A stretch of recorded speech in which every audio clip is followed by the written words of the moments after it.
Assalamualaikum warahmatullahi wabarakatuh. Alhamdulillah hamdan katsiran thayyiban mubarakan fi kama yuhibbu rabbuna wa yarda, wassalatu wassalamu ala nabiyyina Muhammadin wa ala alihi wa sahbihi wa man sara ala nahjihi bi ihsanin ila yaumil wa ba'd. Hadirin yang Allah muliakan, ibu-ibu sekalian dan jamaah dan siapapun yang ikut hadir pada kesempatan kali ini di kajian muslimah, namun yang muslim pun boleh ikut mendengar tentu saja.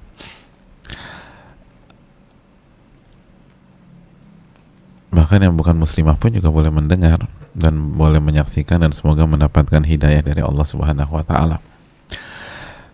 Pada kesempatan kali ini tidak ada kata yang pantas untuk kita ucapkan kecuali bersyukur kepada Allah atas segala nikmat dan karunia yang Allah berikan kepada kita. Sebagaimana salawat dan salam semoga senantiasa tercurahkan kepada junjungan kita Nabi kita Muhammadin alaihi salatu wassalam, beserta para keluarga, para sahabat, dan orang-orang yang istiqomah berjalan di bawah naungan sunnah beliau sampai hari kiamat kelak. Hadirin yang Allah muliakan, ibu-ibu dan jamaah sekalian, setiap wanita ingin menjadi yang terbaik. Bukan hanya menjadi baik, tapi ingin jadi yang terbaik. Di sebuah acara, wanita ingin tampil menjadi sosok yang paling cantik di acara atau event tersebut. Wanita tuh ingin pakai baju yang paling bagus di antara seluruh undangan-undangan yang ada. Wanita tuh punya hasrat ingin pakai aksesoris yang paling indah dibanding seluruh para hadirat atau orang-orang yang hadir. Itu tabiat yang ada dalam diri seorang wanita, dan begitu juga dengan laki-laki dengan komunitas mereka. Nah, kalau itu yang terjadi dalam urusan-urusan dunia, lalu bagaimana dengan urusan akhirat? Kalau itu penilaian manusia, lalu bagaimana dengan penilaian Allah Subhanahu wa Ta'ala dan Rasulnya Sallallahu Alaihi Wasallam? Tentu saja penilaian Allah dan Rasulnya lebih utama, lebih layak, dan lebih berhak untuk kita kejar. Kenapa? Karena kalau semua jamaah kita atau semua teman-teman kita mengatakan kita orang baik, maka tidak ada arti apapun jika kita dicap buruk oleh Allah Subhanahu wa Ta'ala. Mau semua orang bilang kita baik, mau semua orang bilang kita hangat, mau semua orang bilang kita humble, kita dewasa, kita ramah, tapi kalau Allah Subhanahu wa Ta'ala menyatakan kita bukan wanita yang baik, kita wanita yang durhaka, apa artinya pujian dari seluruh manusia tersebut? Nabi SAW bersabda, annal ummata law ijtama'at ala an yanfa'uka bi syai' lan yanfa'uka illa bi syai'in qad kataballahu lak. Apabila seluruh manusia bersepakat, bersekutu, berkoalisi untuk mensupport kita, untuk memberikan manfaat bagi kita, tidak akan berhasil kecuali apa yang Allah takdirkan untuk kita. Wa in ijtama'at ala an yadurruka bi syai'. Dan apabila mereka bersekutu, mereka bersepakat untuk memudaratkan kita, menjatuhkan kita, memberikan keburukan kepada kita, lan yadurruka illa bi syai'in qad kataballahu 'alaik. Tidak akan berhasil kecuali apa yang Allah takdirkan kepada Anda. Au kama qala, dan ini adalah penggalan hadits Abdullah bin Abbas yang dikeluarkan oleh Al-Imam Tirmidzi. Jadi titel baik, titel hangat, titel cantik, titel anggun yang diberikan oleh manusia kepada kita, titel stylish, ini ummahat kok stylish banget ya kalau ke kajian, udah syar'i, enak dilihat. Tapi kalau itu hanya sekedar pujian dari manusia, apa artinya buat kita? Atau Allah mengatakan tidak akan memberikan manfaat kecuali apa yang Allah takdirkan kepada dia. Nggak akan. Mau semua orang puji kita, nggak akan bermanfaat. Yang bermanfaat adalah apa yang Allah puji. Dan oleh karena itu hadirin sekalian, ketika kita punya ambisi menjadi yang terbaik, sekali lagi kita nggak bicara yang baik ya, yang terbaik, Maka ada sebuah hadis yang harus menjadi menu kita pada saat kita ngaji, pada saat kita belajar, pada saat kita berbenah diri. Dan hadis itu dikeluarkan oleh Imam Al-Baihaqi dalam sunannya. Dan hadis ini disahihkan oleh para ulama, diantaranya Imam Al-Albani dalam Sahihah. Hadis ini dari Abi Udzainah As-Sadafi, dari Abi Udzainah As-Sadafi, Abi Hamzah Dzal Ya Nun dan Ta marbutah, Udzainah As-Sadafi.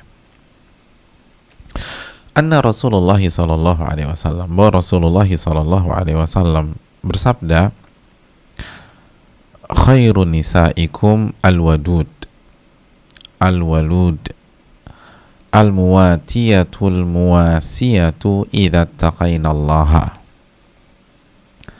Nah itu tuh wanita terbaik di antara kalian, khairun nisaikum, sebaik-baik wanita kalian, sebaik-baik wanita di tengah-tengah kalian. Ini udah the bestnya wanita, udah yang terbaik. Siapa mereka? Mari kita catat sifat-sifatnya. Yang pertama al-wadud, al-wadud. Yang kedua yang pertama al-wadud ya, al-wadud. Yang kedua al-walud. Yang ketiga al-muwatiyah, al-muwatiyatu, al-muwatiyatu. Yang keempat al-muwasiyatu, al-wadud, al-walud, al-muwatiyatu, dan al-muwasiyatu.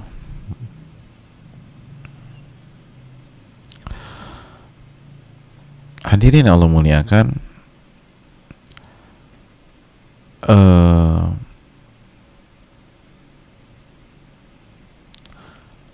itu orang atau itu wanita-wanita yang terbaik. Idza taqainallah, jika yang memiliki sifat-sifat di atas itu bertakwa kepada Allah Subhanahu wa taala. Merekalah wanita yang terbaik.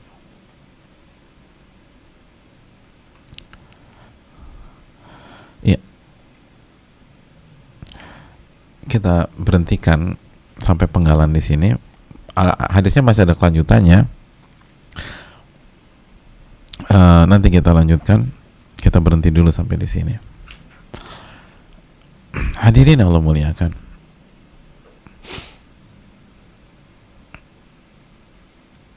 Yang pertama, apa tadi yang pertama jemaah? Yang pertama al-wadud. Apa arti al-wadud hadirin? Ibu-ibu udah catat belum nih? Al-wadud. Jadi kalau ingin jadi wanita terbaik, yang pertama sifat yang harus dimiliki adalah al-wadud. Al-wadud itu artinya wanita yang penuh dengan cinta dan kasih sayang. Jadi hatinya dipenuhi dengan cinta dan sikap derap langkahnya itu penuh dengan kasih sayang. Atau simpelnya dia wanita yang penuh cinta dan kasih sayang dan bisa mengungkapkan cinta dan kasih sayangnya tersebut.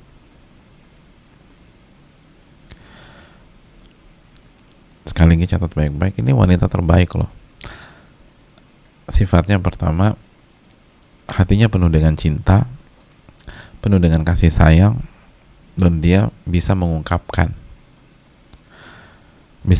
dengan kata-kata, bisa mengungkapkan dengan sikap, dengan gestur, dengan cara bicara.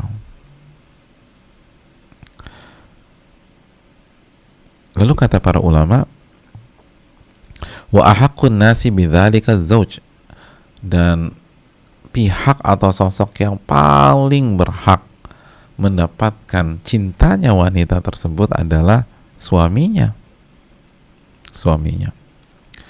Jadi wa ahaqqun nasi bidzalika zauj, suaminya. antuhsina tawadduda ilai. Terus apa yang harus dilakukan wanita tersebut? Ya bisa mengungkapkan cintanya kepada suaminya. Wa antaksiba masyairahu, dan dia bisa mendapatkan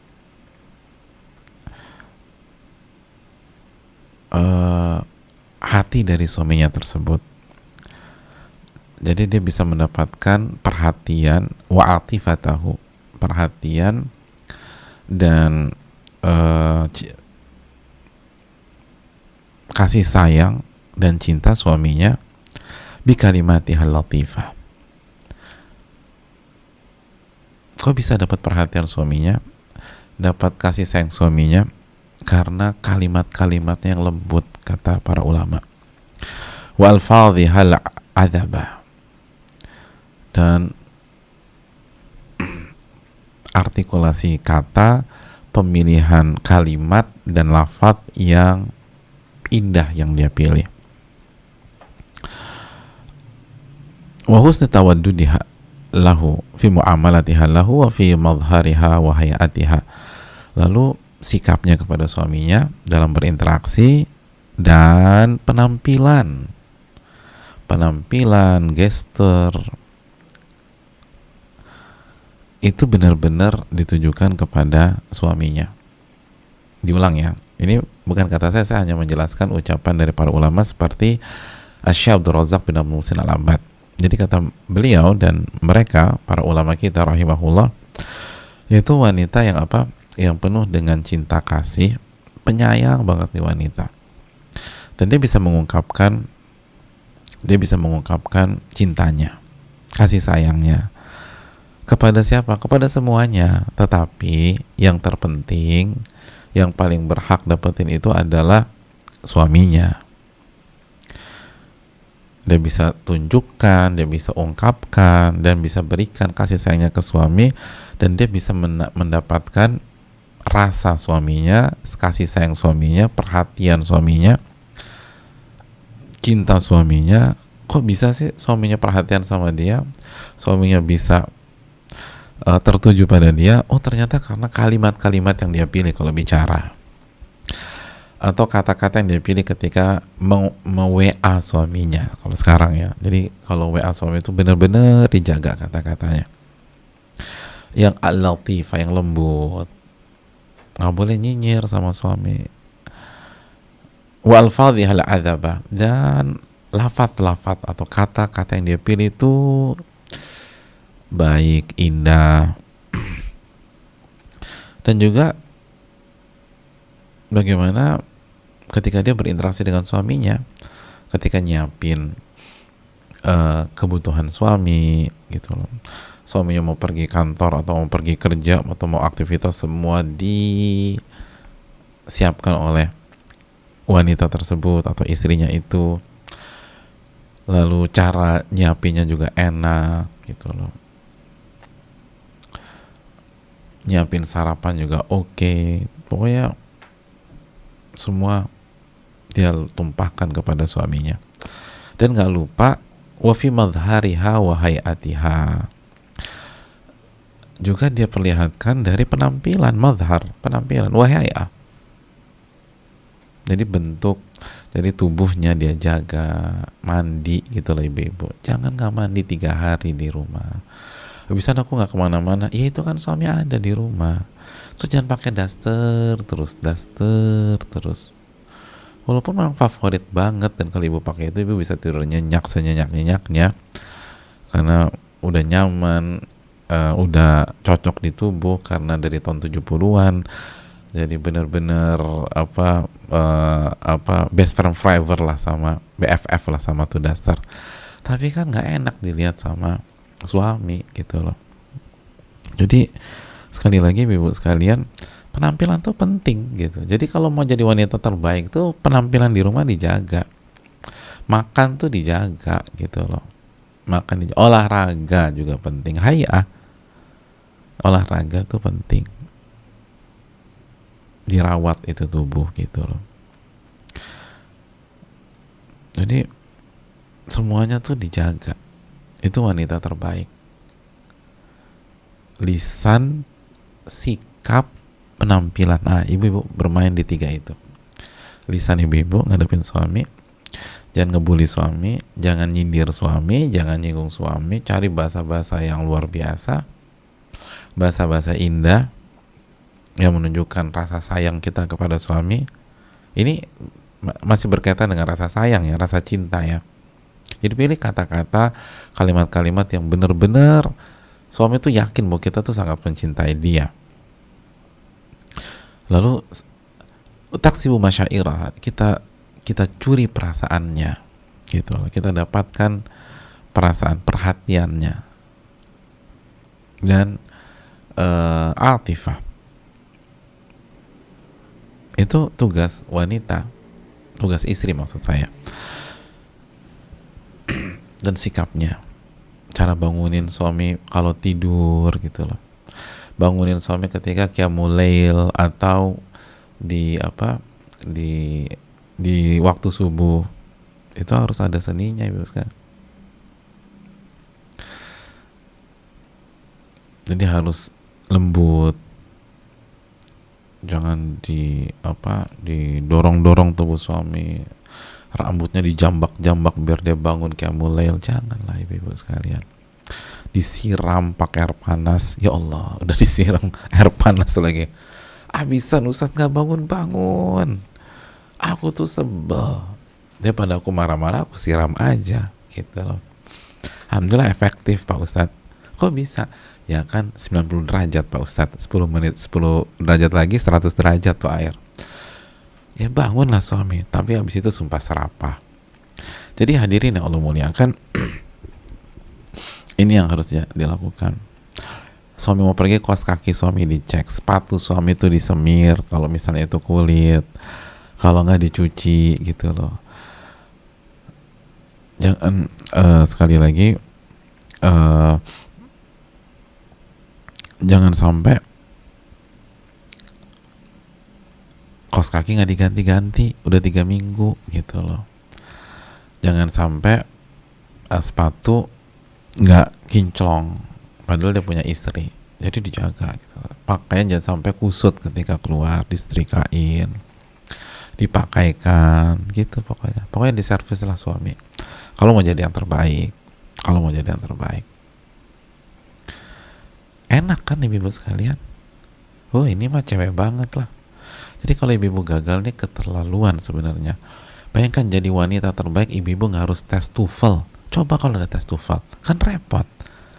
Ini tinggal sayangin suami, terus kalimatnya yang diperindah, diperhalus, terus ada kontak kan, harus ada touchy-nya, disentuh suaminya, dibelai suaminya, dipijitin suaminya, gitu loh, diusap, dielus, gitu loh jamaah sekalian. Begitu. Jadi semua dilakukan. Suami pulang larut malam dipijitin, gitu loh. Tawarin mau pakai minyak atau nggak pakai, gitu jamaah sekalian. Gitu loh. Dan nggak usah nunggu gitu loh, kita inisiatif. Jangan tunggu diminta. Kita ini berinteraksi dengan Allah Subhanahu Wa Taala. Jangan tunggu diminta. Dan suami pulang ditungguin gitu. Kecuali kalau beliau minta, tolong pokoknya kamu tidur aja, aku akan pulang malam karena kita banyak PR besok, udah tidur. Tapi kalau nggak ada request seperti itu, coba tungguin.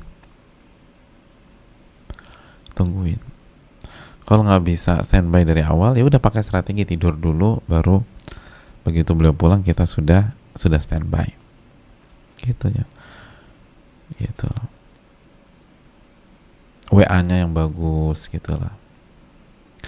Kita nih sering ibu-ibu sekalian, semua teman-teman kita kalau kita WA kita mulai assalamualaikum warahmatullahi wabarakatuh, kecuali suami kita. Semua dibilang assalamualaikum kecuali suami kita. Kalimat pertamanya udah lagi di mana? Subhanallah, lagi di mana lagi? Itu kalau nggak pakai tanda seru. Belum lagi kalau pakai tanda seru 7 lagi dikasih tanda seru. Lo gimana ini mau jadi wanita terbaik? Harusnya Suami yang paling berhak dapat assalamualaikum warahmatullahi wabarakatuh. Assalamualaikum warahmatullahi wabarakatuh, gitu hadirin.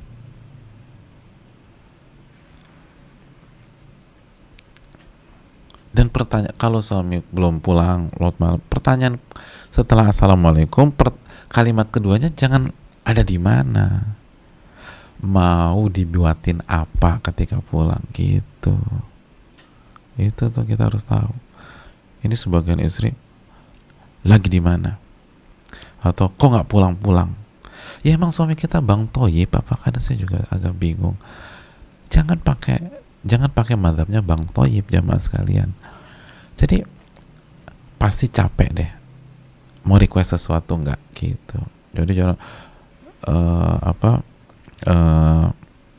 kenapa nggak pulang-pulang, tanda tanyanya 4, tanda serunya 5, nggak bagus itu.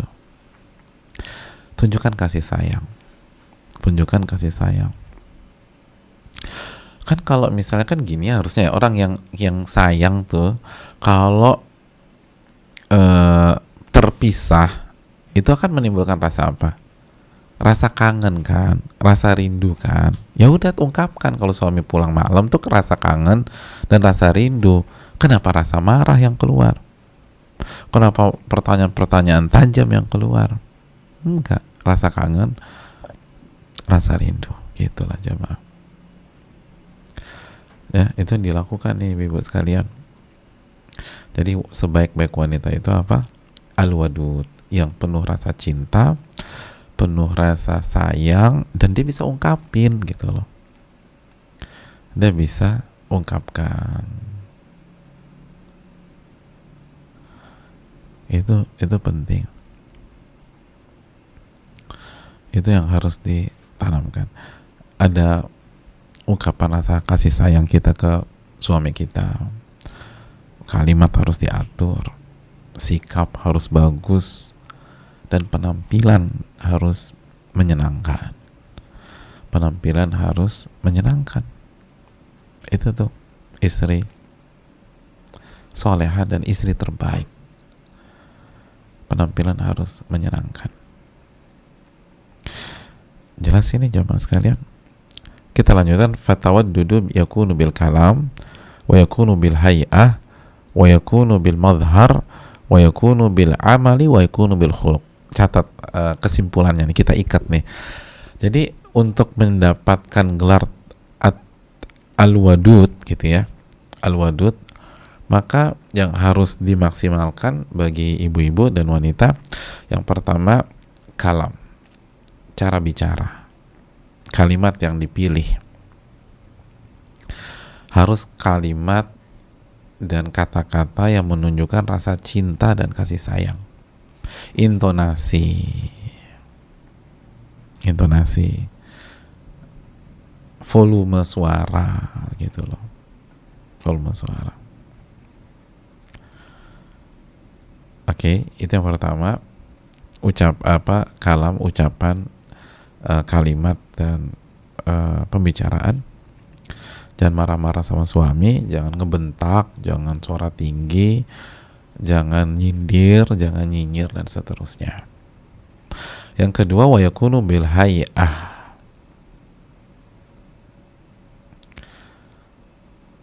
dari bentuk, gitu loh, dari tubuh, gitu. Tubuh dijaga,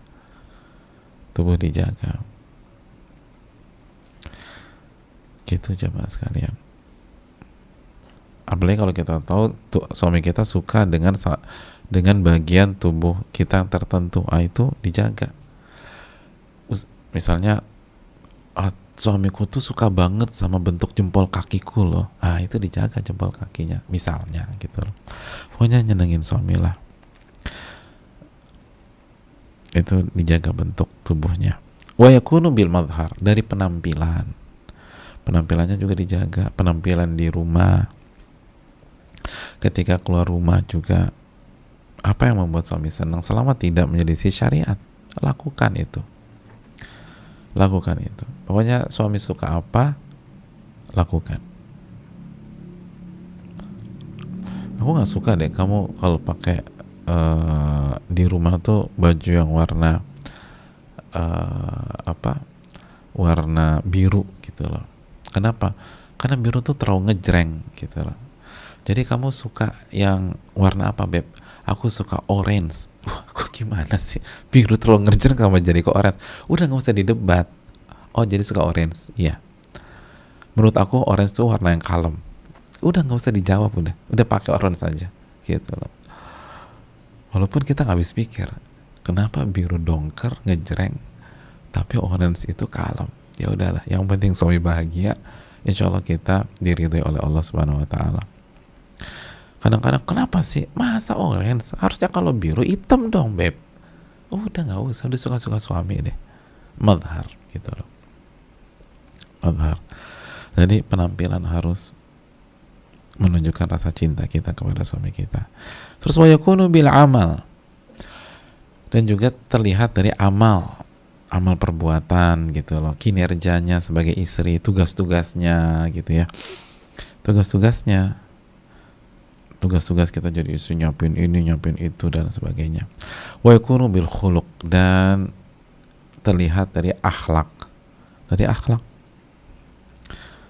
akhlak yang mulia, menunjukkan rasa cinta dan kasih sayang. Jelas ini hadirin sekalian?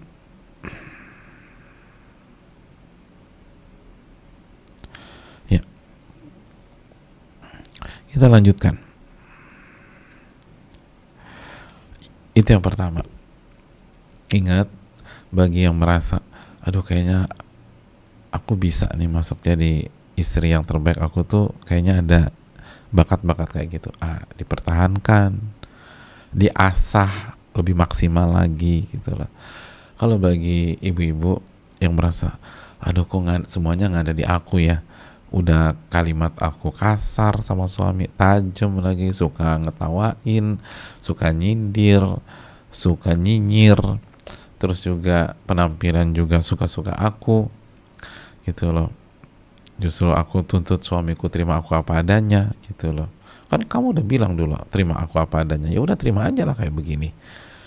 Terus malas-malasan juga kinerja sebagai istri. Nah, nggak ada kata terlambat, insya Allah. Minta pertolongan sama Allah, lalu berubah insya Allah. Dan disitulah pentingnya belajar, pentingnya nuntut ilmu, biar ada perubahan. Jangan pernah berkecil hati, jangan pernah minder, jangan pernah putus asa. Mari kita berubah. Fungsi belajar itu memperbaiki. Fungsi belajar itu yang awalnya tidak soleh jadi soleh. Jadi itu yang perlu kita camkan bersama-sama. Pokoknya optimis terus, minta pertolongan sama Allah, tawakal kepada Allah, udah bismillah kita coba. Memang susah, yang biasanya suara tinggi terus agak kasar atau suka nyindir jadi halus banget, terus dijaga jangan sampai buat suami tersinggung. Itu butuh pengorbanan, itu bukan 1-2 hari tuh, tapi insya Allah kalau kita jujur, Allah akan wujudkan cita-cita kita gitu kan. Masih ingat hadis dalam Riyadhus Shalihin, intas dukillah yasduka, jika Anda jujur sama Allah, Allah akan wujudkan cita-cita Anda. Yang berikutnya jamaah sekalian, al-walud. Nah, sifat seperti apakah al-walud ini? Al-walud, mari kita baca. Kathiratul injab. Walud itu subur dan banyak melahirkan. Jadi punya banyak anak. Wahya sifatun hamidatun fil mar'ah. Dan ini sifat yang positif dan terpuji bagi wanita. Wahya min khairin nisa. Dan ini menjadikan wanita menjadi sebaik-baik wanita. Dan hampir semua pihak mengakui itu gitu loh. Makanya bahkan seringkali di beberapa komunitas atau di beberapa pihak seringkali kurang objektif juga dan kurang adil juga ke wanita. Begitu ada masalah yang langsung disalahkan wanitanya, belum tentu juga. Bisa jadi pihak suami yang bermasalah. Peluang seperti itu tetap ada. Tapi intinya bahwa ini adalah sifat yang bagus bagi wanita atau kelebihan yang positif bagi wanita. Tapi belum selesai keterangan ulama. Mari kita simak keterangan Syekh Abdul Razak bin Abdul Muhsin Al-Abbad hafizahullah. Wa idza kanatil mar'atu mubtalatan bi'illatin aw maradin fahadha amrun la yadurruha. Dan apabila seorang wanita diuji dengan penyakit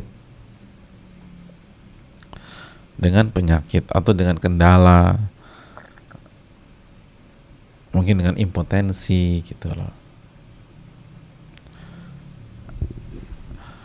maka ini tidak la yadurruha, ini nggak mengganggu dia kok. Ini tidak membuat peluangnya menjadi wanita terbaik itu hilang atau sirna. Masya Allah para ulama ya. Jadi nggak usah minder nih yang belum punya anak atau yang tidak punya anak dan hampir dipastikan nggak akan punya anak. Jangan minder, jangan sedih. Kalau seorang wanita diuji dengan sakit atau ada kendala sehingga dia tidak bisa melahirkan, atau ada yang belum punya anak tapi rahimnya udah diangkat, la yadurruha, itu tidak mengganggu dia, li'annahu laisa amran qassarat fihi aw sa'at hiya fil ikhlali bihi. Karena kalau faktornya ini, itu bukan karena kelalaian si wanita itu, bukan karena kelalaian, dan bukan disengaja untuk tidak mau punya anak. Fala yuhasibuhallahu ala dhalik, maka Allah tidak akan menghisapnya pada hari kiamat. Allah nggak akan menghisap.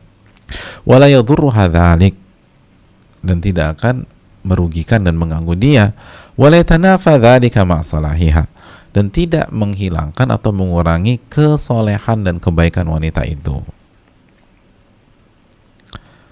Jadi tidak akan mengganggu dan menghilangkan atau mengurangi kualitas kesolehan wanita tersebut.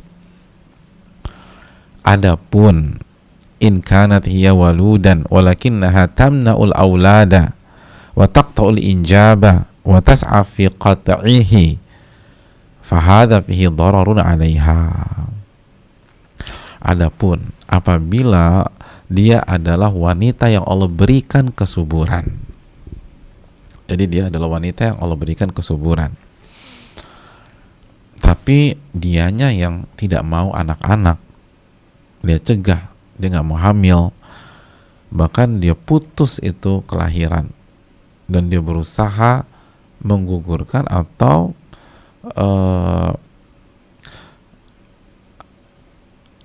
membuat dirinya tidak bisa melahirkan. Jadi memang ada usaha ke sana, ada effort ke sana, nggak mau dia pakai itu. Tanpa ada alasan syar'i, tentu saja. Tanpa ada alasan syar'i. Cuman karena nggak mau aja. Aku nggak suka anak kecil. Aku nggak mau.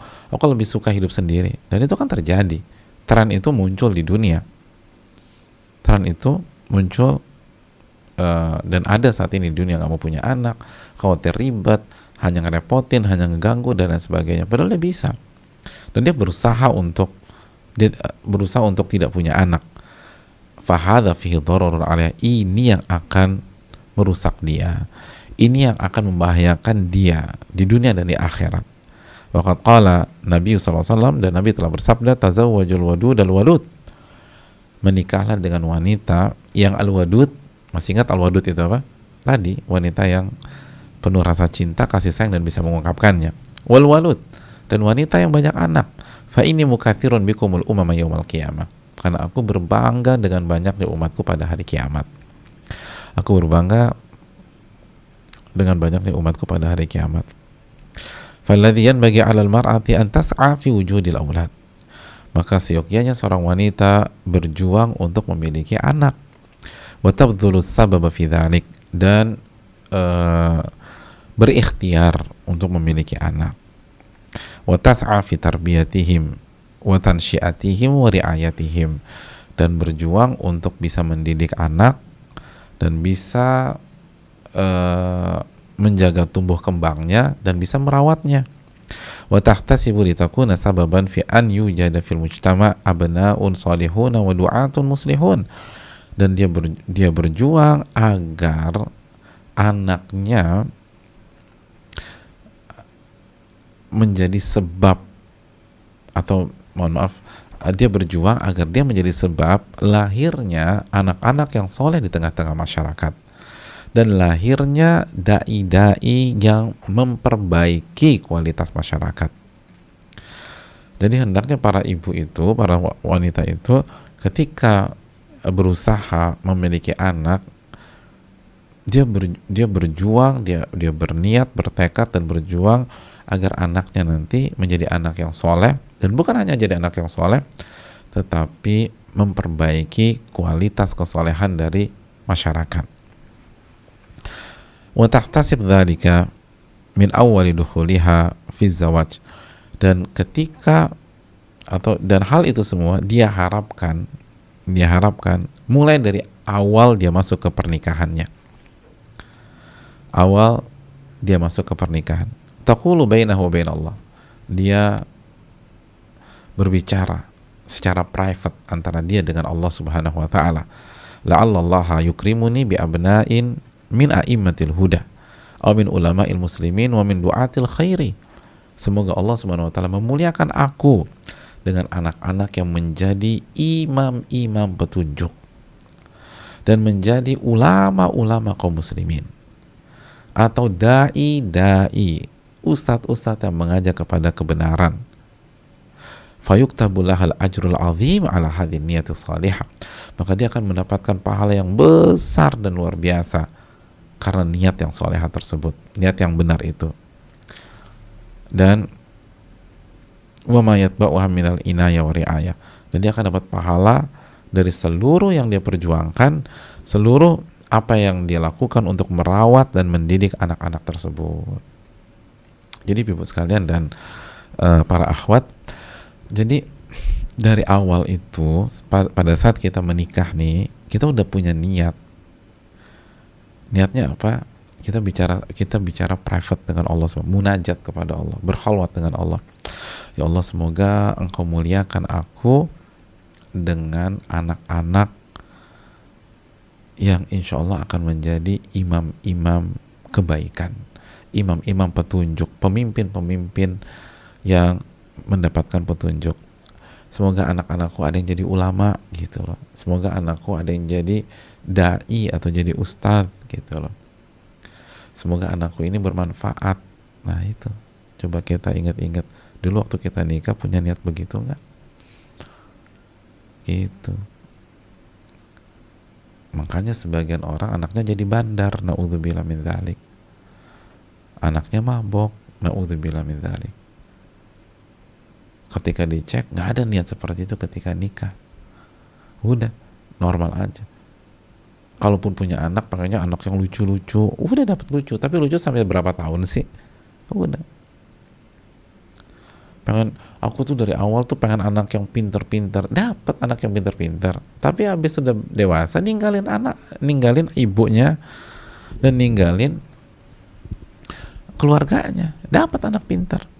Udah lupa udah sama orang tua. Dan kata para ulama, ini seharusnya ini dari awal nikah gitu. Dari awal nikah. Dari awal berhubungan misalnya udah niat pokoknya semoga dapat anak kayak begini. Semoga dapat anak seperti ini. Itu hadirin Allah muliakan. Dan lihat, cita-cita tuh yang tinggi, semoga anakku itu menjadi salah satu imam-imam petunjuk, ulama-ulama, dai-dai dan ustadz-ustadz gitu. Jadi jangan niat itu rendah. Ya pokoknya aku mah terserah anakku aja, aku terima anakku apa adanya. Ya jangan. Cita-cita itu yang tinggi. Innallaha yuhibbul ma'aliyal umur. Nabi SAW mengatakan Allah itu suka dengan hal-hal yang tinggi, hal-hal yang besar gitu ya. Jadi intinya kalau Allah tidak takdirkan kita punya anak, rahim kita bermasalah, atau kita misalnya kita laki-laki tidak bisa berjuang sehingga terjadi pembuahan, maka itu tidak ada masalah, tidak ada masalah. Bukankah Aisyah radhiyallahu taala anha juga tidak punya anak? Dan bukankah istri-istri Nabi SAW selain Khadijah juga tidak punya anak dari Nabi SAW? Tapi bagi yang tidak ada kendala sama sekali, bagi yang semuanya bagus dan dia nggak punya anak gara-gara dia,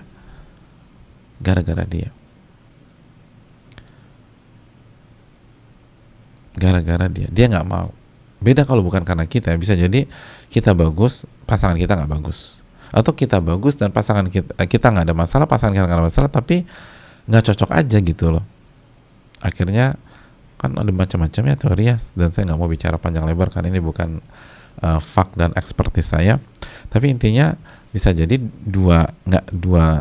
couple itu suami istri nggak ada masalah, tapi begitu prosesnya ada kendala, itu sangat mungkin terjadi. Kali itu nggak ada masalah. Yang ada masalah faktor yang membuat dia nggak punya anak gara-gara perbuatannya sendiri. Dia nggak mau, dia berusaha, dan lain sebagainya. Itu yang memupus kesempatan dia menjadi wanita terbaik, bahkan wanita baik bisa jadi. Gitu. Karena Nabi bangga banget nih. Bayangkan Nabi katakan, karena aku berbangga dengan banyaknya umatku pada hari kiamat. Aku senang loh kalau umatku banyak. Masa kita nggak ingin buat Nabi bangga, jamaah? Mau buat Nabi bangga pakai apa lagi gitu lah. Kalau kita pikir-pikir, pakai tahajud, ya aduh, tahajud kita pas-pasan. Pakai bacaan Quran, aduh, baca Quran kita masih salah-salah. Ya udah, dari anak deh. Tapi fight bener-bener. Dan itu tadi jangan hanya berusaha punya anak aja. Tadi kata para ulama berusaha mendidik, mengawal tumbuh kembangnya, merawat mereka, dan seterusnya. Wallahu ta'ala alam bisawab. Ya. Dan kita berharap kita punya andil dalam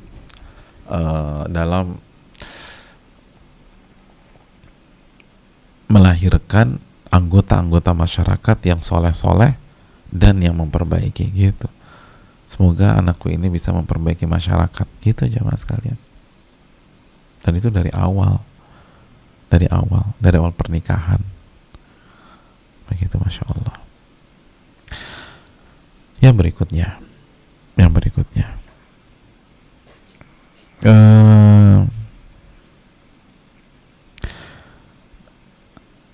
Al-Muwatiyah.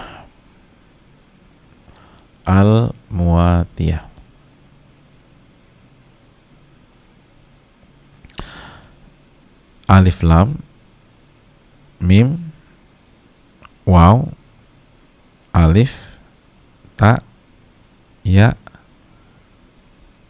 dan ta marbutah. Al-Muwatiyah. Hadirin Allah muliakan. Jadi alif lam mim waw alif ta ya dan ta marbutah. Bisa dilihat di layar. Jadi setelah khairun nisaikum al-wadud al-muwatiyah, itu al-muwatiyah dan al-muwasiyah. Nanti al-muwasiyah nanti. Al-muwatiyah dulu. Alif lam mim waw alif ta ya dan ta marbutah, al-muwatiyah. Nah, siapa sih sosok al-muwatiyah ini? Aku kok baru dengar nih Pak Ustadz. Nah, kita jelaskan keterangan para ulama kita. Siapa tuh al-muwatiyah? Al-muwatiyah adalah wanita yang tidak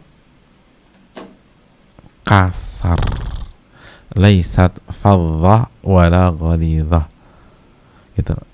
Yang lisan dan sikapnya tidak kasar, yang lisan dan sikapnya tidak keras. Nah, itu. Jadi wanita yang sikap dan lisannya tidak kasar, tidak keras. wa bal hiya muwatiyatun tasma'u wa tuti'. Tapi catat baik-baik ya. Jadi muwatiyah itu kesehariannya itu hobinya mendengar, lalu abis mendengar taat, nurut gitu. Wa tastajib, dan berusaha menjalankan perintah dan arahan gitu loh. Jadi sekali lagi jadi hobinya yang pertama itu suka dengar gitu loh. Suka dengar. Kalau suami arahin didengerin gitu loh. Kalau suami kasih nasihat didengerin. Kalau apa namanya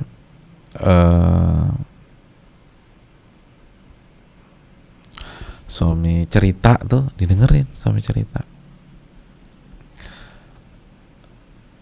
Pokoknya suami bicara tuh didengerin sama dia, didengerin aja gitu loh. Jadi hadirin Allah muliakan, hobinya tuh ngedengerin. Kalau ngobrol atau cerita jadi pendengar yang baik. Kalau itu arahan, itu perintah, itu nasihat, didengarkan dengan seksama. Hadirin Allah muliakan,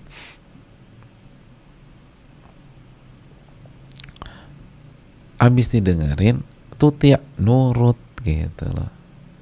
Nurut, taat. Jadi yang pertama apa? Dengar. Jadi wanita terbaik adalah pendengar-pendengar setia. Itu catat tuh. Jadi kalau mau jadi wanita terbaik, kita harus punya mental pendengar setia. Khususnya dengerin suami. Terus yang kedua, taat, nurut. Taat dan nurut. Terus yang ketiga, tastajib, responsif gitu loh. Jadi cepat dalam merespon, respon positif. Respon positif. Jadi sekali dikasih tahu langsung tek tek tek gitu. Sekali kasih tek tek tek gitu loh jamaah. Tastajib. Disambut gitu loh. Arahan suami disambut. Nasihat suami disambut. Perintah suami disambut. Nasihat suami disambut. Itu istijabah, tastajib. Jelas nih jamaah. Jadi apa? Jadi pendengar yang baik, nurut dan taat, dan menyambut gitu loh. Itu wanita-wanita terbaik tuh begitu. Walaupun dia lebih cerdas daripada suaminya, walaupun mungkin dia lebih kaya daripada suaminya, walaupun tes IQ-nya lebih tinggi daripada suaminya,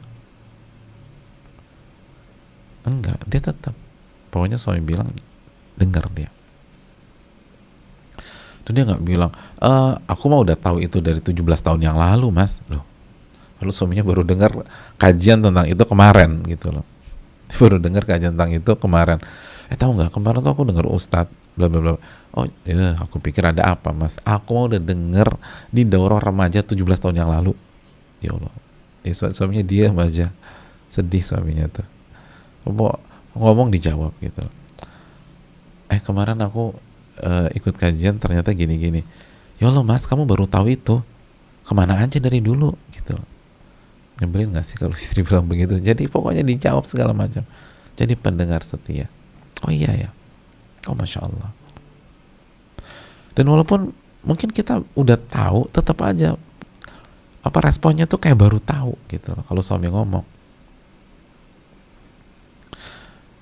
Masih ingat ucapan Atha bin Abi Robah? Atha tuh kalau ketemu anak muda, pernah ketemu anak muda cerita aja tentang sebuah hal, tentang urusan atau masalah agama, atau tuh oh begitu ya, masya Allah, jazakallah khairan, memperlihatkan gestur dan mimik orang yang mendapatkan ilmu baru. Begitu anak mudanya pergi, kata Atta apa? Aku sudah tahu yang dia sampaikan sebelum dia lahir. Allahu Akbar. Sebelum dia lahir, saya udah tahu itu. Tapi itulah adab, itulah akhlak. Oh masya Allah. Oh ternyata gitu ya. Ya masya Allah, masya Allah. tahu nggak, tadi tuh khutbah Jumat ternyata khotibnya bilang ternyata menuntut ilmu itu wajib loh, yang kita udah ngaji udah 4 tahun yang lalu. Oh wajib ya? Iya wajib. Aku baru tahu gitu. Aku pikir yang wajib cuma sholat 5 waktu sama puasa Ramadan. Ini aku baru tahu nih menuntut ilmu wajib. Oh Masya Allah ya, berarti kita harus menuntut ilmu ya Beb ya. Iya nih. Oh makasih banyak ya udah kasih nasihat ke aku. Gitu jamaah. Jadi itu muatiyah itu pendengar yang baik. Lalu itu taat deh, dibilangin AA, dibilangin BB, dibilangin CC. Udah jangan ngejawab deh. Dan direspon yang positif, direspon. Responsifnya bagus. Tastajib. Positif. Pokoknya ini cepat dan cepat tak gitu loh. Kalau bisa, apalagi kalau kita sudah nikah udah lama ya, itu nggak perlu ada instruksi lagi. Kita udah saling tahu. Oh, gestur suami aku begini, berarti dia lagi pengen ini nih. Udah tak gitu. Jadi istijabahnya tuh bagus. Apalagi kalau di tempat publik, kadang-kadang kan suami istri itu nggak bisa menyampaikan dengan bahasa verbal secara total, tapi cukup eye contact misalnya, atau ngelihat dan seterusnya. Misalnya mau pamitan, suami kita tuh udah kasih sign dengan matanya atau gesturnya, oh berarti ini harus pamit, langsung pamitan gitu loh. Kita lagi pamitan, suami kita udah kasih sign lagi, oh ini berarti pamitannya kelamaan. Kadang-kadang kan ibu-ibu kan pamitnya jam berapa, keluar gedungnya jam berapa, kan gitu nggak jelas gitu. Pamitnya dari jam 7:30 baru keluar ke parkiran jam 9:15. Subhanallah. Itu udah suami udah sebelah. Jadi jangan sampai suami pokoknya lihat, oh ini udah nyaman, langsung pulang gitu lah. Langsung pulang. Tapi belum semuanya, udah pamitan di grup aja nanti, udah pulang. Kalau semuanya repot, di grup tuh ada 200 orang. Ini baru orang yang ke-7 gitu loh. Jadi masih banyak lagi orang yang ada. Udah nggak usah nanti suami udah nggak nyaman tuh. Udah kita pulang. Itu istijabah, muatiyah. Nah itu kalau mau jadi wanita terbaik itu cepat. Oh suami mau ini, suami mau itu. Gitu jamaah sekalian. Jadi karena udah belahan jiwa, udah bertahun-tahun hidup bersama, udah harus tahu, udah nggak harus dijelaskan lagi. Oh suamiku mau ini. Atau misal kalau mau makan gitu, kita harus tahu. Oh kalau ke rumah makan ini suami sukanya favoritnya ini.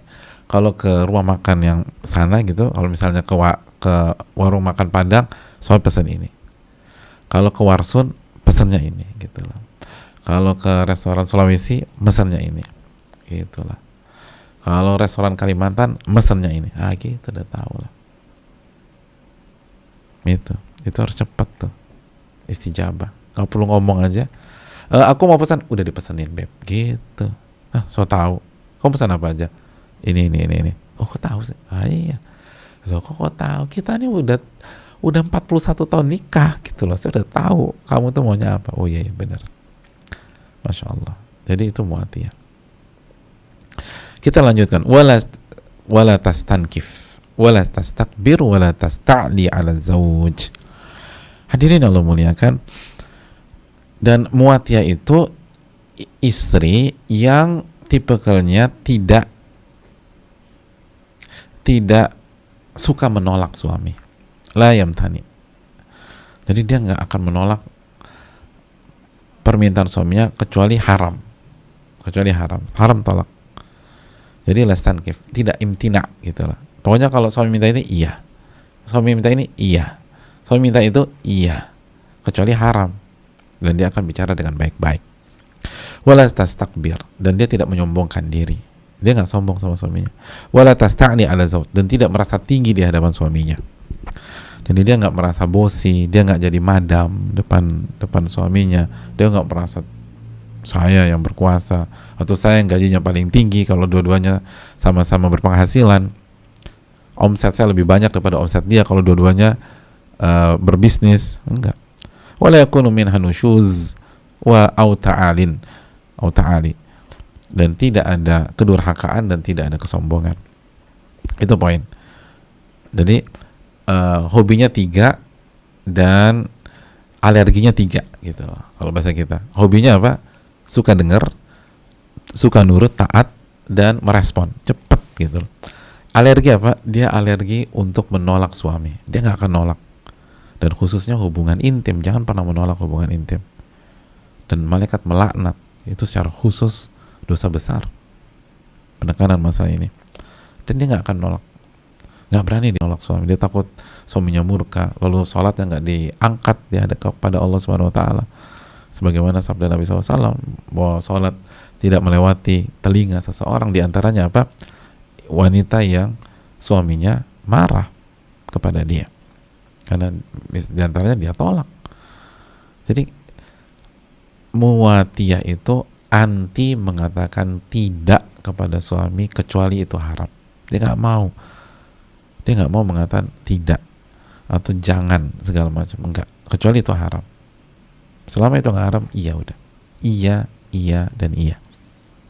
Secara umum demikian. Dia boleh memberikan saran, dia boleh mengarahkan, tapi dia tahu seninya, dia tahu cara bicara, dan dia iakan dulu. Oke. Tapi baru boleh kasih masukan, enggak. Alangkah lebih indah lagi kalau begini, tapi itu bola di tangan kamu pemimpin aku mah tinggal ikut aja. Kamu bilang eksekusi, aku eksekusi. Tapi benar nggak sih kalau kita pertimbangkan opsi lain? Kan enak kalau ngomong demikian ya. Pokoknya beb, kamu bilang aku suruh terjun, aku terjun dah, gitu loh. Hanya saja kayaknya ada opsi lain yang bisa kamu pertimbangkan juga, tapi ini terserah kamu. Kalau kamu lebih nyaman ini, aku mah ikut inilah. Jadi bahasa-bahasa seperti itu yang digunakan. Itu jadi dia alergi mengatakan tidak kepada suaminya, lalu dia alergi menyombongkan diri di hadapan suaminya. Lalu yang ketiga, dia tidak meninggikan diri. Walaupun mungkin gelarnya lebih tinggi. Suaminya S1, dia profesor misalnya, atau dia S3 atau dia S2, tetap aja, saya istri, saya nggak boleh meninggikan diri. Apalagi nggak punya bargain position, apalagi nggak punya posisi tawar, ya masa dia tinggalkan diri di hadapan suami? Secara pendidikan suaminya lebih unggul, secara cerdas suaminya lebih unggul, secara ini suaminya lebih unggul. Apa alasan dia melakukan hal tersebut? Dia punya semuanya aja, suaminya di bawah, itu aja. Kalau dia ingin jadi wanita terbaik, dia nggak boleh pakai cara seperti itu. Itu yang perlu kita camkan bersama-sama. Al-muatiyah, jelas ya. Hobinya apa ya? 3, pendengar sejati, pendengar setia, nurut, dan responsibel. Responnya oke. Terus dia alergi mengatakan tidak, sombong, dan meninggikan diri. Yang berikutnya al-muwasiyah. Coba kita lihat lagi di layar al-muwasiyah. Alif lam mim waw alif sin ya dan ta marbutah. Al-muwasiyah. Siapakah al-muwasiyah ini? Al-muwasiyah itu jamaah sekalian adalah wanita yang hobinya membantu suaminya dalam kebaikan. Hobinya ngebantu suami. Tuwasi zaujaha wa taqifu ila janbi. Jadi dia senang membantu suaminya dan selalu berusaha berdiri di sisi suaminya, di samping suaminya, khususnya dalam masalah, dalam ujian dan seterusnya. Orang-orang pada ninggalin suaminya, dia akan katakan, aku berdiri di sampingmu, gitu. Aku berdiri di sampingmu, kamu gak usah khawatir, aku selalu ada di sisimu, gitu. Bi'idnillahi ta'ala. Gitu. Istri itu begitu. Semua mengecam suaminya, aku berdiri di hadapan suamiku. Suaminya bangkrut, gak ada duit segala macam, dia tetap berdiri di hadapan, atau dia tetap berdiri di samping suaminya. Tapi aku udah gak punya uang, atau kamu di rumah mamamu aja dulu ya, karena aku nggak punya apa-apa nih. Enggak, kita hadapi bareng-bareng. Itu al-muwasiyah. Wa takunu aunan lahu 'alal khair. Dia senantiasa berusaha ngebantu suaminya di atas kebaikan dan ketaatan kepada Allah. Suaminya dihadapkan transaksi haram, semua nge-push suaminya untuk sign, untuk tanda tangan, untuk mengiyakan. Goyah suaminya. Karena ini bukan bukan 6 digit, bukan 7 digit, bukan 8 digit lagi, ini 9 digit, mungkin 10 digit. Goyang suaminya. Terus saya bilang, jangan tanda tangan. Ya, jangan. Nanti gimana? Tenang aja, ada Allah gitu. Maka jangan dulu kan istri-istri dulu, para ulama-ulama kita kan ketika suaminya berangkat beraktivitas, mereka lepas suaminya, dan salah satu mereka lepas suaminya bekerja atau beraktivitas, dan salah satu riwayat mengatakan, mereka katakan bahwa berangkatlah suamiku, kami sabar dengan perihnya himpitan dunia, tapi kami tidak akan sabar dengan pedihnya siksa pada hari kiamat. Jangan bawa harta kecuali yang halal ke rumah, walaupun kecil, walaupun 1 rupiah, walaupun 2 rupiah. Jangan bawa yang haram ke sini, kasih yang halal aja. Suami kan mantap gitu loh. Oh iya, tenang, istri saya nggak ada isu berarti, walaupun sedikit, yang penting halal. Itu istri zaman bahala tuh begitu. Jadi nggak nuntut apa-apa, tuntutannya cuman tolong kasih yang halal, tolong kasih halal. Insya Allah kita sabar dengan yang sedikit, kita sabar dengan perihnya rasa lapar, kita sabar dengan perihnya mungkin sakit mah karena terlambat makan, nggak ada uang. Tapi kita nggak akan sabar dengan perihnya api neraka, perihnya dibakar di jahanam. Tolong jangan buat kita seperti itu. Oleh karena itu, jamaah sekalian yang Allah muliakan, dia akan berdiri di samping suaminya agar suaminya di atas kebenaran, di atas ketaatan, dan nggak goyah. Dan dia ngebantu suaminya bahagia. Lihat, ini penting, catat, wa alama fihi sa'ada wal falah. Dan dia mensupport suaminya agar mendapatkan kebahagiaan dan keberuntungan. Jadi dia nggak egois, dia nggak berpikir dirinya sendiri. Dia akan berpikir, apa yang membuat suami saya senang ya, apa yang membuat suami saya bahagia, apa yang membuat suami saya itu merasakan kenyamanan, dan dia akan berikan itu. Dia akan bantu suaminya untuk bahagia, dia akan bantu suaminya untuk mendapatkan ketenangan, kesenangan, kenyamanan, walaupun dia harus mengorbankan dirinya sendiri, walaupun dia harus tahan egonya, dia harus korbankan ambisinya, tapi demi suaminya. Itu al-muwasiyah. Dia nggak egois, dia nggak kekanak-kanakan, dia nggak hobi nuntut hak, bahkan dia tanggalkan haknya demi suaminya, biar suaminya nggak pusing mikirin dia, biar suaminya nggak ada beban, biar suaminya bisa fokus ke yang lebih besar, dan seterusnya. Dia nggak mau waktu suaminya habis cuma buat ngurusin dia aja. Dia ingin memberikan sesuatu buat suaminya biar suaminya lebih maslahat, lebih manfaat, dan lain sebagainya. Itu al-muwasiyah. Apa yang membuat suami saya bahagia, saya akan support. Apa yang membuat suami saya senang, saya akan dukung. Tapi ngorbanin kamu loh mbak, nggak masalah. Semoga Allah tolong. Itu al-muwasiyah. Itu wanita-wanita terbaik. Dan wanita nggak mungkin nggak ditolong sama Allah, tuh nggak mungkin. Wanita-wanita seperti ini nggak mungkin nggak ditolong sama Allah. Itu pasti ditolong oleh Allah, pasti dikasih keberkahan, pasti dikasih pahala besar. Jadi dia hobi menolong suaminya. Apa yang bisa saya lakukan, apa yang saya bisa korbankan, apa yang saya bisa perjuangkan untuk kebahagiaan suami saya dan kenyamanan suami saya, dan seterusnya. Dan Allah nggak akan zalim kok. Alam semesta ini punya Allah, ada yang punya. Ketika Allah lihat kita berkorban, Allah akan berikan. Kan wasbir, sabarlah, fa innallaha la yudhi'u ajral muhsinin. Allah nggak akan sia-siakan ganjaran orang-orang yang berbuat baik, kan begitu. Jadi Allah pasti akan ganti. Tapi begitulah wanita terbaik. Wanita terbaik tidak berpikir hak, tapi berpikir kewajiban. Dan bukan hanya sebatas kewajiban, dia berpikir apa yang bisa membuat suaminya bahagia, apa yang bisa membuat suaminya bahagia.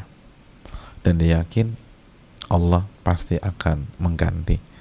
Allah berfirman sekali lagi dalam surat Hud ayat 115, wasbir fa innallaha la yudhi'u ajral muhsinin.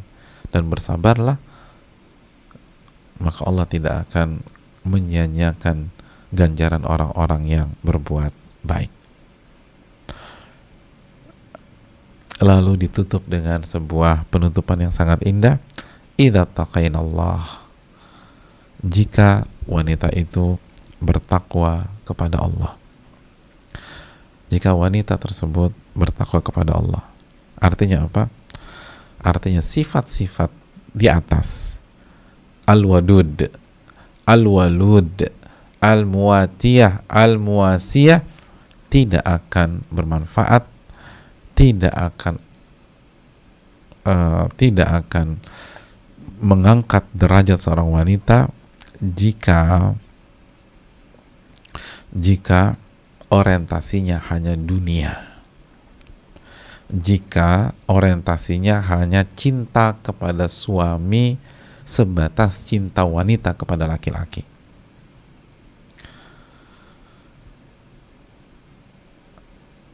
Makanya para ulama mengatakan anna hadhihi sifat innama takunu nafi'atan lil mar'ati bidza idza taqatillaha. Sesungguhnya sifat-sifat di atas baru bermanfaat bagi seorang wanita jika dia bertakwa kepada Allah. Kalau saja ada wanita yang penuh kasih sayang, perfect lah, cinta dan kasih sayangnya, lembutnya udah perfect. Al-walud, lalu banyak anak, udah kalimatnya halus, hatinya penuh dengan cinta, kalimatnya juga halus, performanya Masya Allah, selalu tampil cantik bak bidadari di hadapan suami, lalu banyak anak gitu loh. Jadi penampilan cantik bak bidadari, anak 19 misalnya, Masya Allah, anak 19 penampilan tetap cantik. Muatiyah, pendengar yang baik, taat, responsif, nggak sombong, selalu tawadu di hadapan suami. Lalu muasiyah, selalu menolong suami. Wahia tatlubu bidzalika amra dunya laisat muttaqiyatan lillah. Tapi yang jadi masalah, wanita ini yang perfect tadi tuh, yang semua sifat ada, semata-mata mencari hal duniawi, dan dia tidak bertakwa kepada Allah. Dia nggak bertakwa kepada Allah. Lam tufidha bihadhihi sifat, tidak ada manfaatnya buat dia punya sifat-sifat di atas. Walam tanfa'ha, dan tidak ada manfaatnya.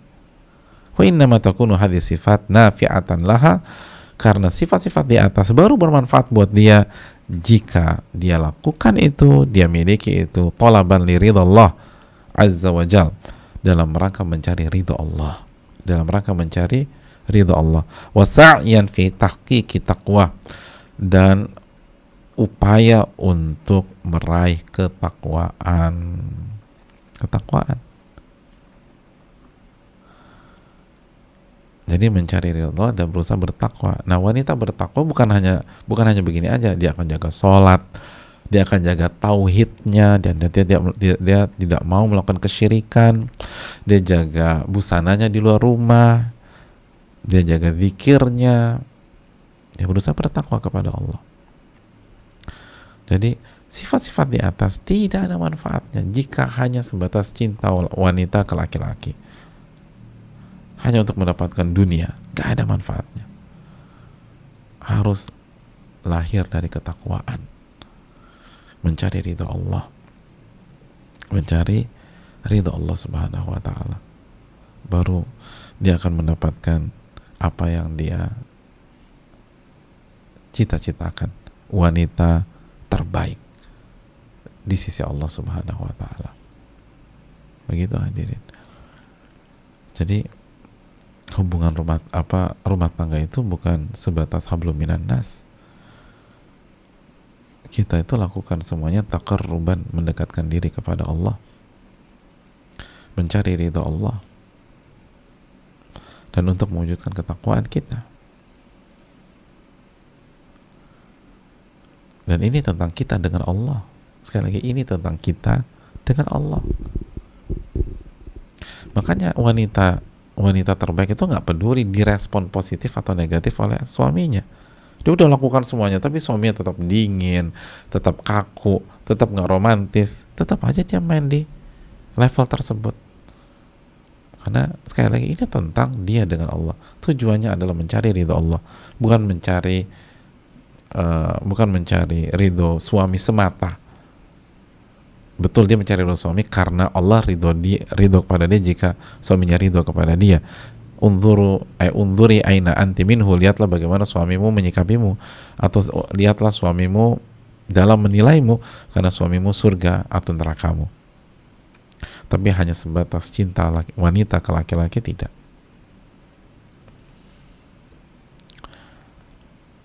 Ini tentang mencari ridho Allah, ini tentang keikhlasan, ini tentang penghambaan, ini tentang penghambaan di dalam rumah tangga, dan bagaimana kita meraih ketakwaan. Hadis yang sangat menarik, hadis yang sangat luar biasa. Semoga bisa menjadi ibrah bagi kita. Al-wadud, al-walud, al-muwatiyatu, al-muwasiyatu idza taqaina Allah. Penuh cinta dan kasih sayang, subur, dan kalau punya penyakit atau kendala tanpa ada kelalaian, tidak ada masalah. Hal yang ketiga, hobinya adalah menjadi pendengar sejati, pendengar setia, nurut, taat, dan respon, tidak meninggikan diri, tidak menyombongkan diri, dan terus merasa rendah dan nol di hadapan suami. Lalu dan tentu saja yang pertama merasa rendah di hadapan Allah. Lalu dia lalu muasiyah, hobinya menolong suaminya, dan semua itu dilakukan dalam rangka takwa kepada Allah. Takwa kepada Allah. Dan ingat hadis Muslim, at-taqwa, ini kita kunci dengan ini, dengan hadis Muslim. Nabi katakan at-taqwa hahuna, at-taqwa hahuna. Jadi at-taqwa hahuna, inti ketakwaan itu di sini, sambil menunjuk qalbu beliau. Jadi ingin jadi wanita terbaik, yang pertama kali dibangun adalah kebersihan hati, amalan hati, hati yang bersih dari kesyirikan, baik syirik besar maupun syirik kecil, hati yang ikhlas, hati yang mencari ridho Allah, sehingga semuanya dilakukan dalam rangka bertakwa kepada Allah. Ini yang bisa disampaikan, semoga bermanfaat. Wassalamualaikum warahmatullahi wabarakatuh. Kita buka sedikit waktu untuk sesi tanya jawab.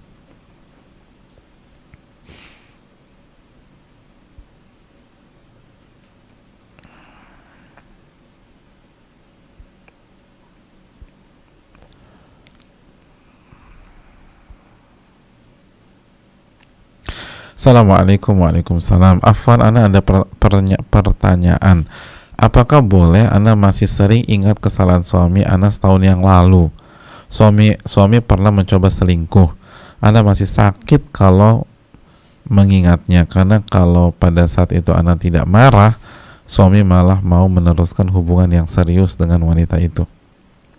Ya, terima kasih atas pertanyaannya. Hadirin Allah muliakan,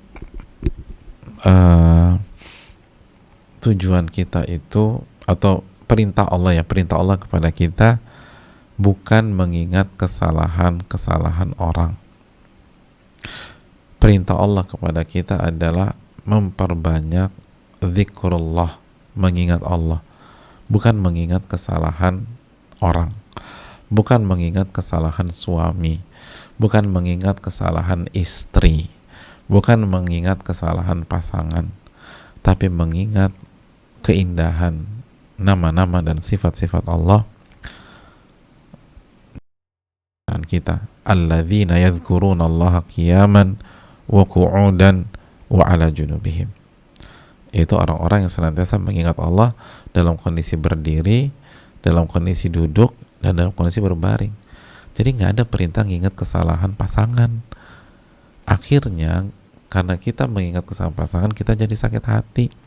Itulah ucapan Ibnul Aun, kata beliau, zikrun nasida, nginget manusia itu, nginget makhluk, dan kesalahan makhluk itu hanya jadi penyakit. Nah itu hanya jadi penyakit.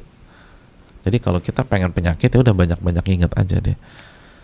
Kalau kita ingin sembuh, kita ingin sehat, kita ingin tenang, perbanyak ingat Allah Subhanahu wa taala. Wallahu taala bisawab. Jadi tutup buku aja, udah tutup.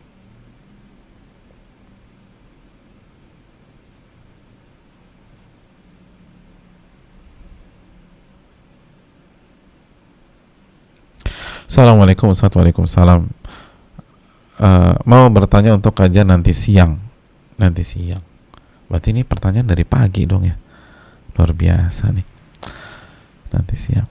Saya seorang ibu rumah tangga, memiliki seorang anak. Suami saya sedang dimabuk cinta dengan perempuan lain dan sudah berlangsung selama 2 tahun. Saya hanya bisa bersabar karena bertahan untuk putra saya. Saya hanya bisa bersabar dan berdoa. Suami saya jarang pulang ke rumah kami dan lebih banyak menghabiskan waktu di rumah yang satu karena ada perempuan itu di rumah itu.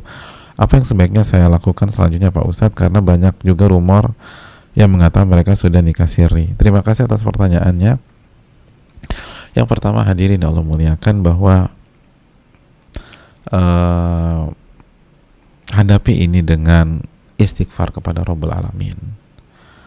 Coba perbaiki hubungan dengan yang mengatur seluruh episode-episode takdir kehidupan kita. Episode-episode takdir kehidupan kita itu dulu deh. Kita mau ngatur suami itu susah, jamaah ibu-ibu sekalian.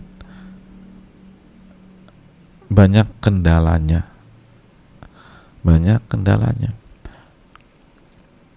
Kita jangankan ngatur suami, mau bicara sama suami, banyak ibu-ibu kesulitan. Ustadz, aku tuh pengen banget bicara serius tentang hal-hal serius dengan suami, tapi suami diajak ngomong serius tidur lah, main gadget lah, ngajak bercanda lah, nggak pernah bisa bicara serius, tuh kan? Tapi pertanyaannya, bisa nggak doa serius atau bermunajat kepada Allah, berkholat kepada Allah? Pernah nggak Allah bilang nggak punya waktu dengan kita? Nggak pernah. Tapi kenapa kita menyanyiakan hal itu? Hadirin Allah muliakan, jika kita tahu ada kendala di sebuah perusahaan, itu yang pertama kali, kalau bisa akses orang yang paling punya power di perusahaan tersebut. Walaupun kita punya masalah misalnya sama bagian personalia, oke, bagian personalia, tapi kalau kita punya akses ke big bossnya, itu semua clear. Jadi itu poinnya. Apalagi kalau kita jadi bawahannya, jadi kita punya masalah manajer personalnya, kita staffnya, aduh susah deh. Tapi kalau kita punya akses ke CEO, ke big boss, ke direktur, komisaris, enak hadirin. Susah nembus suami yang mungkin ada masalah, tuh sulit. Tapi coba kita minta sama Allah, perbaiki hubungan dengan Allah. Sebagai contoh ya, di pertanyaan ini semoga Allah jaga ibu yang bertanya. Saya hanya bisa bersabar karena bertahan untuk putra saya. Itu kan salah. Bersabar, saya hanya bisa bersabar dan hanya bertahan karena putra saya. Bersabar itu ibadah, jamaah sekalian. Dan persembahkan kepada Allah Subhanahu wa taala. Kita bersabar itu bukan untuk anak, bukan untuk buah hati. Kita bersabar karena perintah Allah Subhanahu wa taala. Makanya kan Allah berfirman dalam surat An-Nahl ayat 127, wasbir wa ma sabruka illa billah, dan bersabarlah wa ma sabruka illa billah, dan tidaklah kesabaranmu kecuali dengan pertolongan Allah Subhanahu wa taala.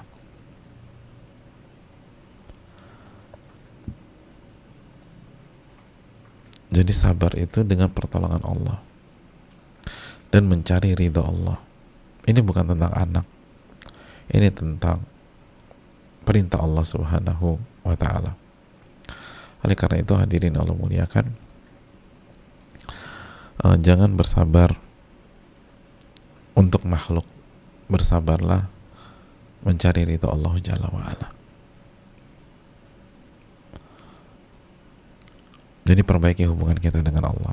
Terus yang kedua, setelah kita berusaha perbaiki hubungan kita dengan Allah, iman kita, cinta kita, jangan-jangan kita lebih cinta kepada makhluk daripada sama Allah Subhanahu wa ta'ala. Jangan, sebagaimana tadi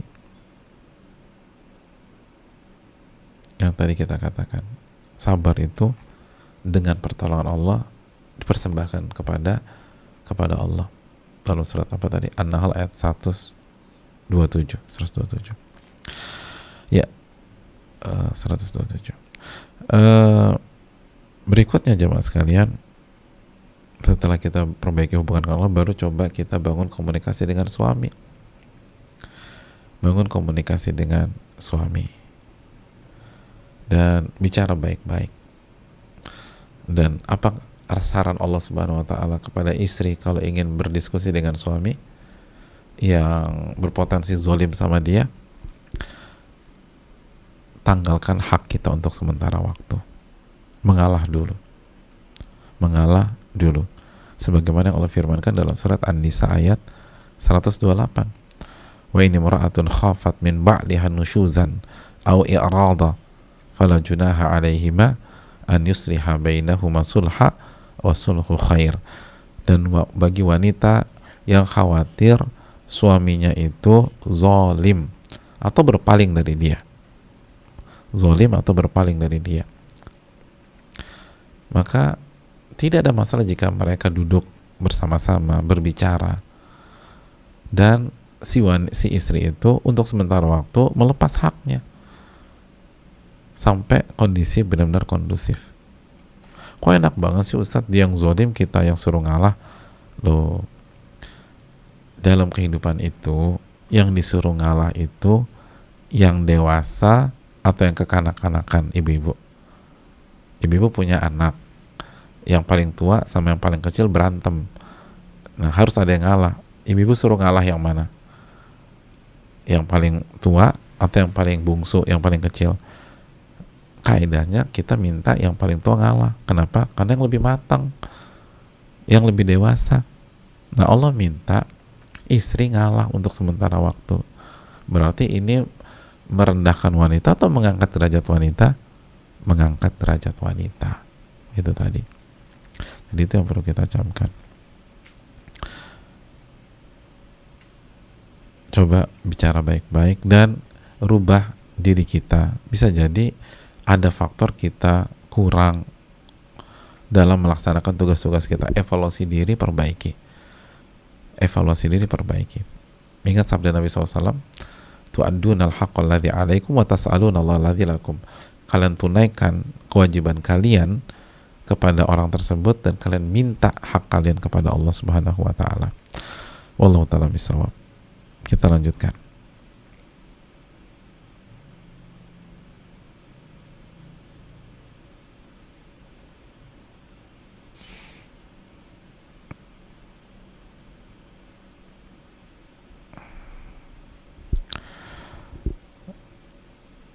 Pertanyaan ketiga, kalau suami saya izin untuk menikahi perempuan Nasrani yang hijrah dan menjadi mu'alaf berkat suami saya, menikahi karena ingin menolong jangan sampai perempuan itu terjerumus lagi, apakah saya dosa jika bilang tidak mau? Hati saya sakit tapi tidak bisa marah karena jalannya benar dan mungkin emang sudah takdir Allah Subhanahu wa ta'ala. Ya, terima kasih atas pertanyaannya. Kita tahu jamaah sekalian bahwa poligami adalah salah satu syariat dari syariat Allah Subhanahu wa ta'ala. Dan tadi wanita yang terbaik itu tidak menolak kecuali itu haram. Namun kita bisa jadi teman diskusi yang bijak dengan suami kita. Contohnya seperti ini. Artinya suami kita ingin menikahi dengan alasan ingin menolong. Menikah lagi dengan alasan ingin menolong itu boleh dalam Islam, tapi sebagian ahli ilmu mengatakan itu bukan alasan yang ideal. Kenapa demikian? Karena Allah akan uji klaim kita tersebut. Wa nablu akhbarakum, surat Muhammad ayat 31. Kita akan uji ucapan-ucapan kalian tersebut. Al-Ankabut ayat 2 dan 3. Ahasiban nas an yutraku an yaqulu amanna wa hum la yuftanun. Apakah manusia berpikir mereka dibiarkan begitu saja mengucapkan kami beriman dan mereka nggak diuji? Ada orang bilang, saya melakukan ini untuk menolong. Benar tuh menolong. Allah akan uji, benar nggak tuh menolong? Ahasiban nas an yutraku an yaqulu amanna wa hum la yuftanun. Apakah manusia berpikir mereka akan dibiarkan begitu saja beriman atau mengucapkan salah satu cabang keimanan mereka nggak diuji? Allah akan uji semua itu. Nah, siap nggak? Siap apa tidak? Kita tahu bahwa syarat ini tidak mudah. Syarat ini tidak mudah. Maka bagi laki-laki jangan menggampangkan dan harus benar-benar diperhatikan seluruh kriterianya. Adapun untuk wanita tidak boleh menolak sehingga kita mencapai sebuah keseimbangan dalam bersikap. Laki-laki tidak menggampangkan dan tidak memudah-mudah dan harus tahu dan harus siap segala macam.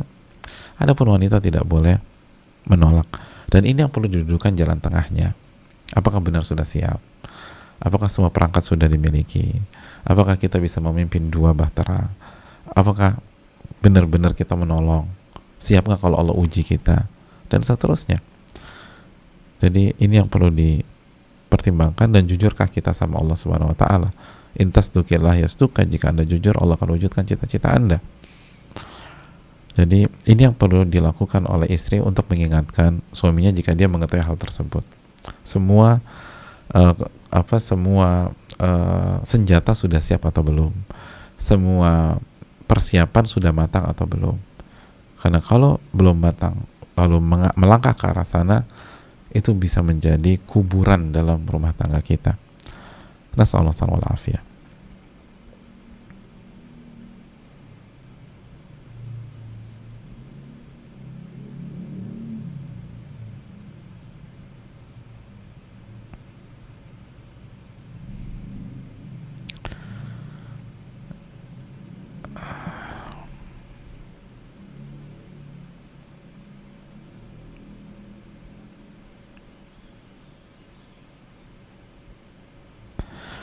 Assalamualaikum Ustaz. Waalaikumsalam. Izin bertanya, bagaimana tips bertahan menjadi sosok istri soleha yang terbaik bagi suami walaupun banyak cobaan dari sisi suami? Suami masih suka jelalatan lihat foto selfie akhwat di sosmed, padahal istri sudah berusaha untuk tampil yang terbaik. Bagaimana tipsnya biar istri nggak cepat down dengan kelakuan suami tersebut dan sabar serta terus berusaha jadi yang terbaik? Yang pertama, sekali lagi, bangun hubungan dengan Rabbul Alamin, karena yang membolak-balik hati suami kita adalah Allah Subhanahu wa taala. Inna quluba bani adam baina isba'aini min asabi'ir rahman yuqallibu kaifa sya'. Sesungguhnya hati-hati manusia itu di antara dua jemari Allah. Allah bolak-balikan sesuai dengan apa yang Allah kehendaki. Coba bangun hubungan dengan Allah. Minta biar Allah kasih hidayah buat suami kita. Doa, nangis di sepertiga malam terakhir agar Allah Subhanahu wa taala memberikan penjagaan bagi suami kita. Jadi bangun hubungan kita dengan Allah Subhanahu wa taala. Terus yang kedua, sekali lagi, sebagaimana hadis wadud tadi, perbaiki penampilan kita dan selalu berpenampilan dan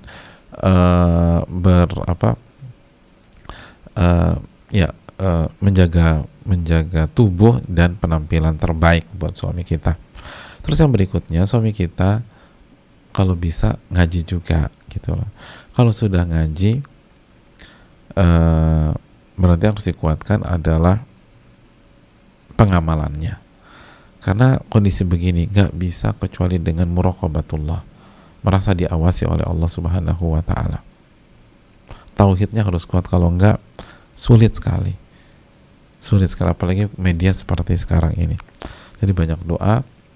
Lalu jika suami belum ngaji, kenalkan dia dengan Allah Subhanahu wa taala dengan cara yang baik. Dan kalau sudah ngaji, maka penekanannya adalah mengamalkan ilmu yang sudah dipelajari. Wallahu ta'ala a'lam bishawab.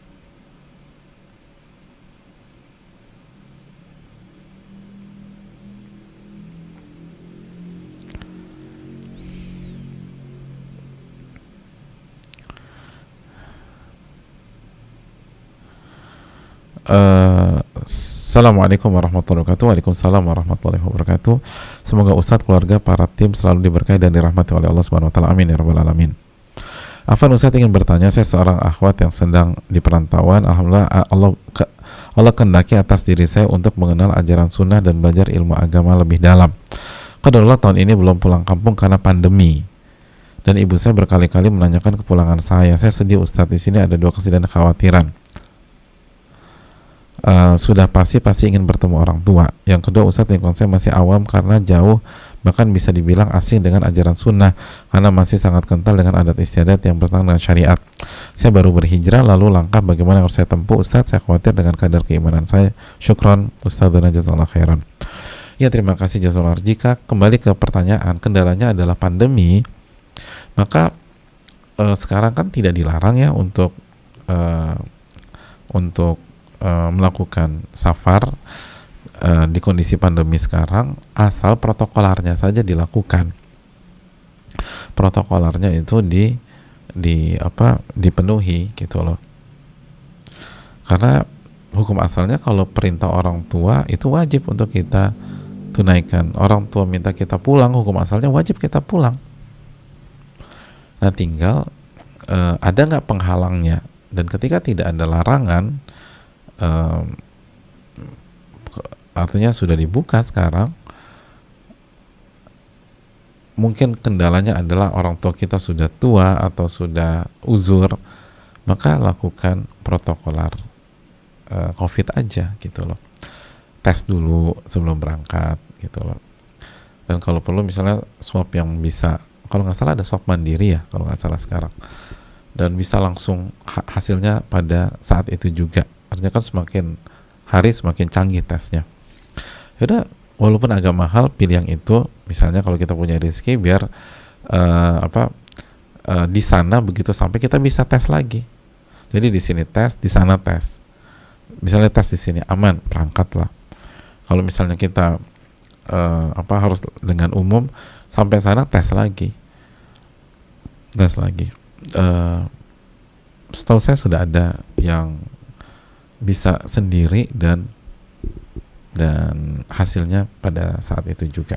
Allah ta'ala alam ya, pihak medis yang bisa lebih menerangkan. Terus yang kedua itu jangan berpelukan, jangan ada kontak dan seterusnya untuk sementara. Jadi pelan-pelan. Adapun untuk lingkungan pasti setiap hal itu ada awalnya. Baru setelah itu pelan-pelan menjadi sebuah hal yang biasa. Jadi perkenalkanlah sunnah Nabi di lingkungan kampung atau desa kita. Memang awalnya dianggap aneh, tapi kan Nabi mengatakan badal Islamu ghoriban. Islam itu akan datang dalam kondisi asing. Wa sayaudu ghoriban kama bada, dan akan kembali asing sebagaimana kedatangannya. Fatuba lil ghuraba, maka beruntunglah orang-orang yang dianggap asing oleh lingkungannya. Lalu yang harus kita lakukan adalah berakhlak mulia dengan lingkungan gitu loh, dengan orang-orang di kampung kita atau di desa kita. Pulang tuh bawa makanan, bawa hadiah yang bisa dibagi-bagikan ke sebanyak-banyaknya. Jadi bawa hadiah tapi bisa dibagikan ke satu RT gitu, satu berapa lah. Jadi hadiahnya jangan sepeda gitu loh, walaupun sepeda lagi hits, karena sepeda cuma bisa dikasih 1-2 orang aja. Kasih apa gitu, makanan kecil, bagikan. Terus sampai sana sisihkan uang untuk kasih bagi-bagi lagi gitu. Senang deh gitu. Insya Allah masyarakat senang dan nggak terlalu mempedulikan penampilan beda kita kalau kita sering ngasih ke mereka. Wallahu ta'ala bishawab. Mungkin itu.